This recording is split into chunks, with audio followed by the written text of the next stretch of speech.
Ang voluntary surrender ni Sara Diskaya sa NBI, posibleng makapagpababa sa sentensya ayon sa Department of Justice. Alam natin kung bakit sa pag-uulat ni Bombo Grant Hilario.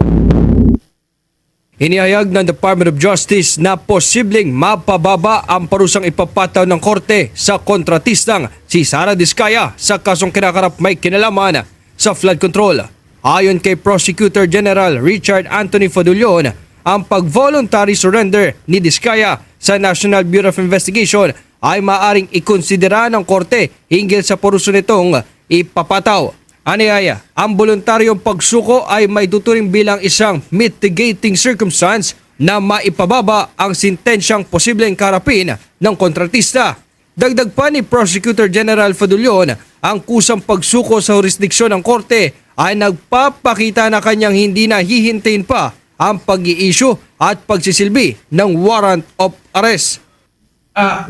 Kasi meron tayong tinatawag sa batas na means by which you can lessen yung penalty in the event na, let's say, magkaroon ng sentensya. Kasi nag-hearing na, pagkatapos it's time for the court to come up with a decision.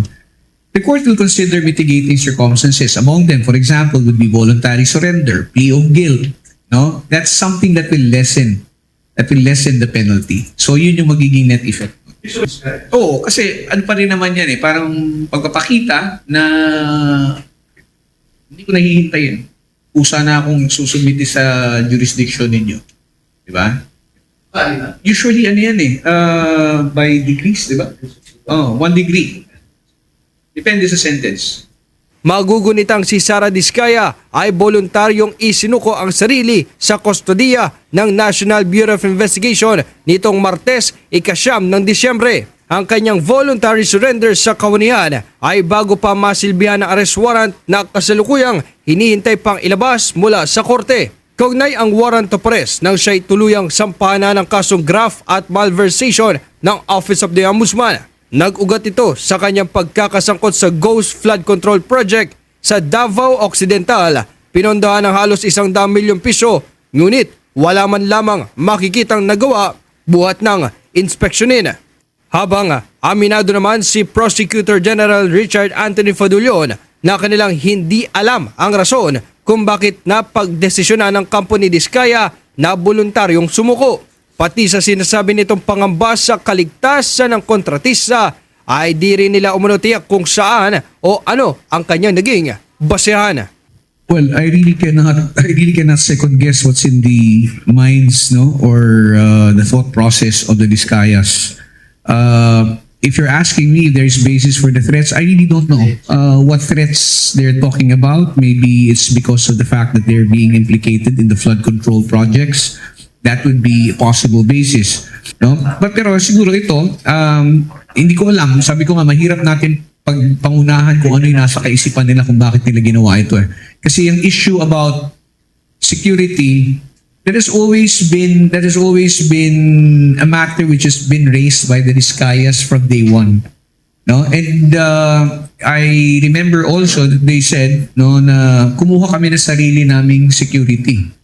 So hindi ko alam kung ano yung pangamba pa nila or this is just in anticipation of possible or probable warrant of arrest that may be issued by the court. Samantala, kaugnay pa rin sa usapin ng flood control, ayon kay Prosecutor General Richard Anthony Fadulion, mayroon na lamang hanggang bukas si former Ako Bicol Party List Representative Zaldico para isumite ang kanyang counter affidavit. Isa siko sa mga idinagdag na respondents sa 2 flood control complaints isinasailalim ng kagurana sa preliminary investigation. Ito ay may kaugnayan sa manumalyang flood control projects sa lalawigan ng Bulacan, kung saan pati si dating Senador Bong Revilla ay sangkot rin umano. Kung kaya't binigyan din ng Department of Justice na sakaling hindi maghain ito ng kontrasalaysay, diretso na ang reklamo para sa submission for resolution. Para sa Bombo Network News, ito si Bombo Grant Hilario and this is Bombo Radio Philippines, the #1 and most trusted source of news and information.